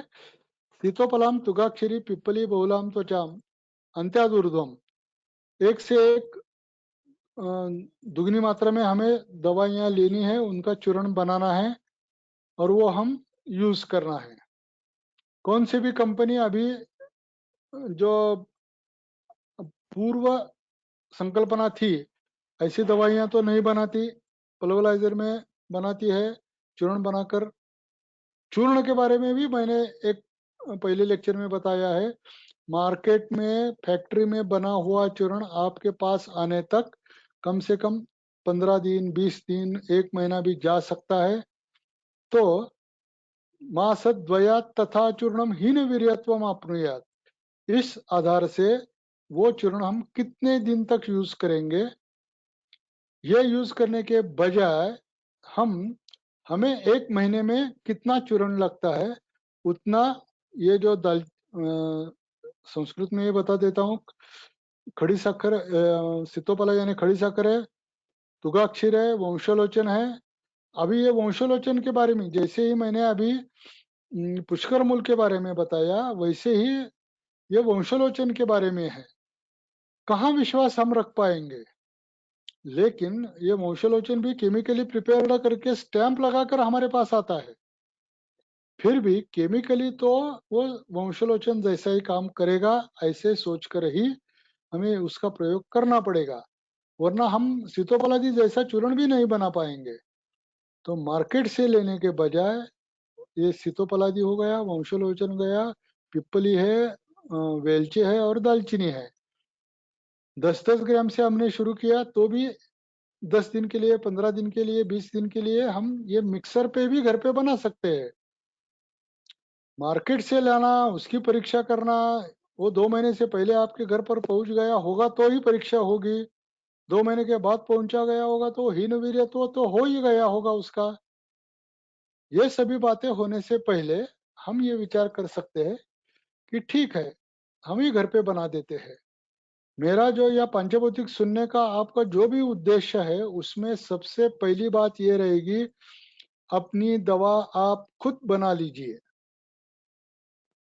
अपनी दवा हम खुद बनाएंगे और खुद रुग्णों को दे देंगे। मैंने जरा अलग तरीके से उत्तर दिया है, क्षमा कीजिए। चलो। Yes sir. नेक्स्ट क्वेश्चन है सर, कि जो चिरकारी कास्ट के पेशेंट ओपीडी में आते हैं, तो वो चिरकारी कास्ट के पेशेंट पहले बहुत सारी एलोपैथी या अदर दवाई खा के आते हैं, तो उनकी शरीर की शुद्धि करनी चाहिए अपनी दवाइयों के पहले और अपनी दवाइयों के साथ में, और कैसे करनी चाहिए?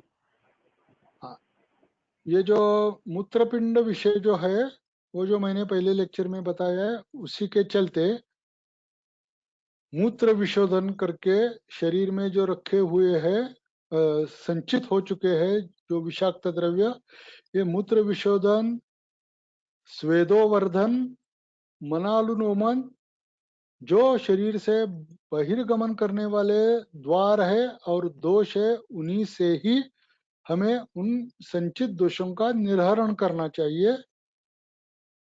हर एक बहिर्द्रव्य का अलग अलग मार्ग है, अलग अलग उसकी दवा है।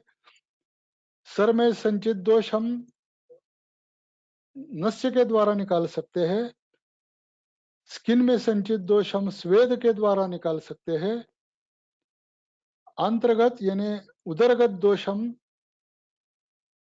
मल के द्वारा बाहर निकल सकते हैं। रस रक्तादि यानी द्रव दोष जो ज्यादातर है वो मूत्रपिंड यानी मूत्र विशोधन के द्वारा हम बाहर निकाल सकते हैं।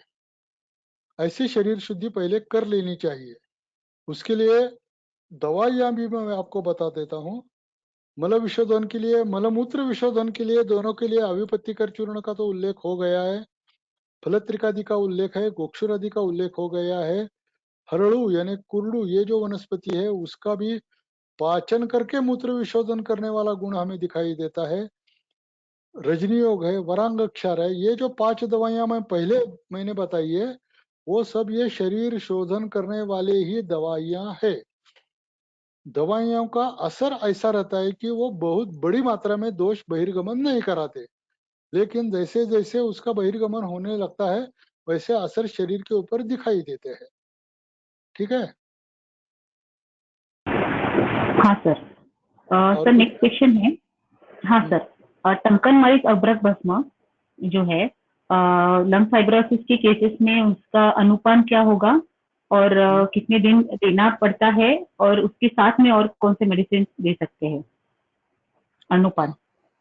बहुत अच्छा सवाल है। ये हर एक का जो रुग्ण के साथ ये कितने दिन, ये पहले मैं बता देता हूँ आपको। मैंने जो यूज किया है वो 3 महीने तक यूज किया है। आज एक्सरे निकालना है, आज जो उनके सब जो क्राइटेरिया है उसके बारे में वो आज उनके नोट डाउन करके रखना है। ज्यादातर एक्सरे ही रहेगा। 3 महीने तक दवा देनी है। उसमें जो भी फर्क आता है वो रुग्ण को भी समझ में आ जाता है, हमें भी समझ में आ जाता है। लक्षणों के हिसाब से तो उसका श्वास लगना वगैरह आदि जो लक्षण होते हैं वो कम होते हुए 1 महीने में भी हमें दिखाई देंगे, लेकिन एनाटॉमिकली जो फर्क आना चाहिए वो कम से कम 3 महीने तक तो दवा देनी पड़ती है पहले। दूसरा सवाल है उसके साथ अनुपान कौन सा चाहिए। आपके हिसाब से आप यदि 2 बार, मैं तो 4 बार भी यूज कर सकता हूँ, मात्रा बहुत कम रहती है तो शहद के साथ यूज करता हूँ। तीसरा आपका सवाल है उसके साथ और दवाइयां कौन सी आप दे सकते हैं। तो ये सीतोपलादी चूर्ण है, ज्येष्ठमध चूर्ण है, त्रिभुवन कीर्ति है, लक्ष्मी नारायण, ये सब जो दवाइयां मैंने आपको बताई है उसके साथ यदि त्रिफला गुग्गुल, कांचनार गुग्गुल, ये जो क्षरण करने वाली दवाइयां हैं वो सब रुग्ण की शारीरिक अवस्था देखकर, रुग्ण की शारीरिक प्रकृति देखकर हम यूज कर सकते हैं। उसके साथ और एक मैंने लेपनार्थ पाठ भी बनाया है।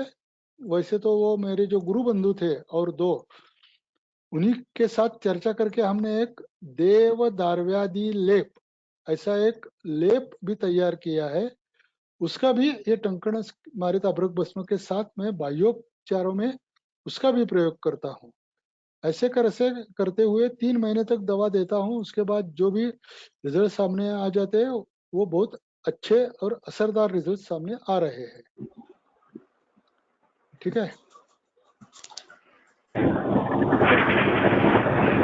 सर आगे लेने हैं क्वेश्चन सर। अरे बहुत देर हो चुकी है, मुझे तो लगता है अभी हम यहाँ रुक जाएंगे। उनको कोई सवाल है वो मुझे पर्सनली व्हाट्सएप पर भेज सकते हैं, मैं उनको निवारण कर दूंगा। ठीक है। Okay sir. ओके, धन्यवाद सर।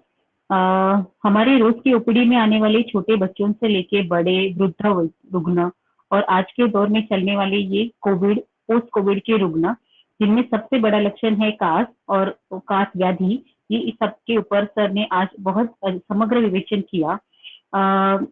इस सब का हम वैद्यगण को रुग्ण सेवा में बहुत लाभ होगा ऐसी कामना करते हुए आज का लेक्चर यहीं पे समाप्त हो गया ऐसी घोषणा करते हैं। आप सभी का धन्यवाद। वैद्य जोशी, मल्हार जोशी सर का धन्यवाद। धन्यवाद।